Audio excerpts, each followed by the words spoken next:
मित्रांनो नमस्कार। Agro empire या आपल्या यूट्यूब चॅनलवरती मी सर्वांचे स्वागत करतो। शेतकरी मित्रांनो, आपण खरीप हंगामामध्ये कापूस हे आपले मुख्य पीक म्हणून घेतलेले आहे। आता कापसाला चांगल्या मोठ्या प्रमाणात बोंड देखील लागलेले आहेत। काही दिवसात आता कापूस येईल देखील। पण मित्रांनो, हे कापसाचे आपण नियोजन करत असताना आजपर्यंत शेतकऱ्यांनी कमीत कमी 3 ते 4 फवारण्या घेतली असतील आणि ही फवारणी घेत असताना बोंडाळी तरी उशिरा आली, पण आपल्याला कापूस लहान अवस्थेत असतानापासूनच या कापसाच्या फवारण्या घ्याव्या लागतात आणि साधारणतः एका फवारणीचा इफेक्ट हा फार झाला 15 दिवसासाठी राहतो।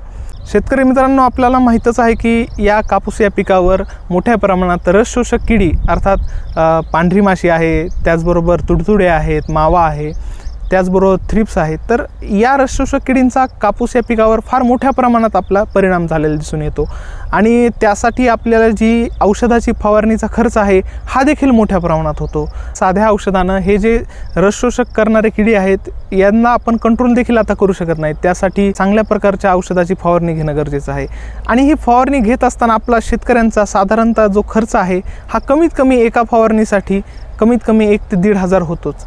तर त्यामुळे कापूस जे पीक आहे तर ते काही प्रमाणात धोक्यात आले आहे असं म्हणायला हरकत नाही, कारण की आपला जो फवारणीचा खर्च आहे तो वाढलेला आहे, त्याचबरोबर कापसाचा वेचणीचा खर्च आहे, त्याचबरोबर इतरही काही खर्च आहेत व त्या मानाने कापसाला जो मिळणारा बाजारभाव आहे हा कमी आहे।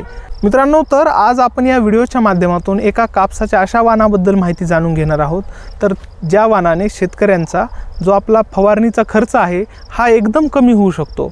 तर ते कुठले वाण आहे त्याबद्दल आपण संपूर्ण माहिती जाणून घेणार आहोत। पण त्याआधी तुम्ही जर आपल्या चॅनलला सबस्क्राईब केले नसेल तर चॅनलला सबस्क्राईब करून घ्या व व्हिडिओ शेवटपर्यंत जरूर पहा।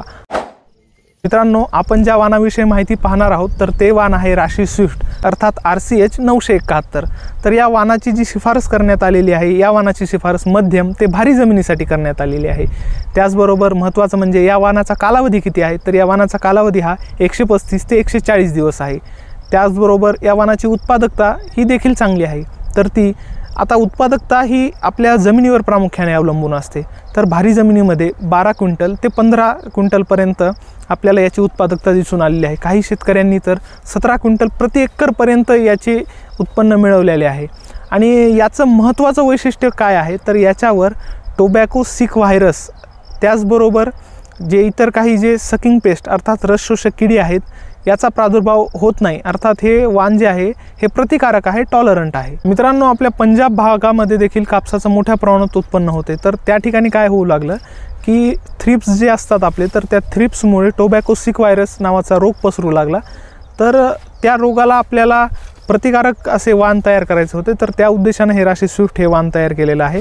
तर मी तुम्हाला दाखवतो की हे जे राशी स्विफ्ट वाण आहे हे कशा पद्धतीने आपले जे सकिंग पेस्ट अर्थात रस शोषक किडी आहेत याला प्रतिकारक आहेत। हे जे राशी स्विफ्ट आहे हे वाण कशा पद्धतीने रस शोषक किडींना प्रतिकारक अर्थात टॉलरंट आहे हे मी या ठिकाणी तुम्हाला दाखवतो।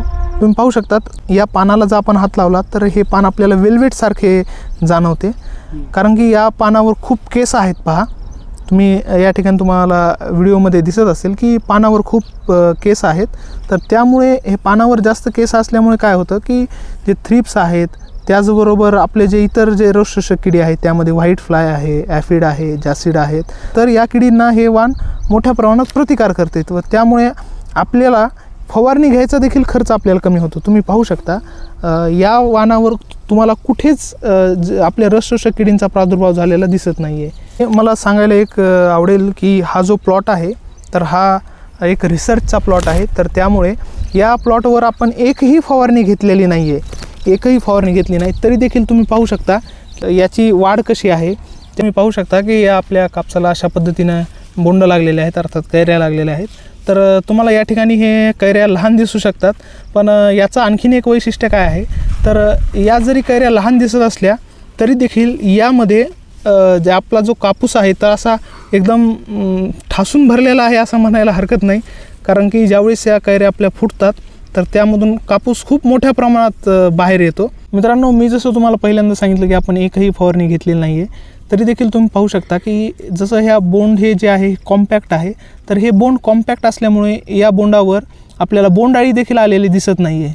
तुम्ही पाहू शकता हेच बोंड नाही, तुम्ही इथं खाली देखील पाहू शकता की या ठिकाणी बोंडाळी शक्यतो प्रादुर्भाव नाहीच आहे। तर अशा पद्धतीचे हे जे राशीचे स्विफ्ट हे वाण आहे हे एकदम चांगले असे वाण आहे, आपल्याला म्हणायला काहीच हरकत नाही. मित्रांनो, भरपूर ठिकाणी कापसाचा जो भाव ठरवला जातो तर त्या कापसामध्ये लिंटचं पर्सेंटेज किती आहे याच्यावर आपला बाजारभाव ठरला जातो.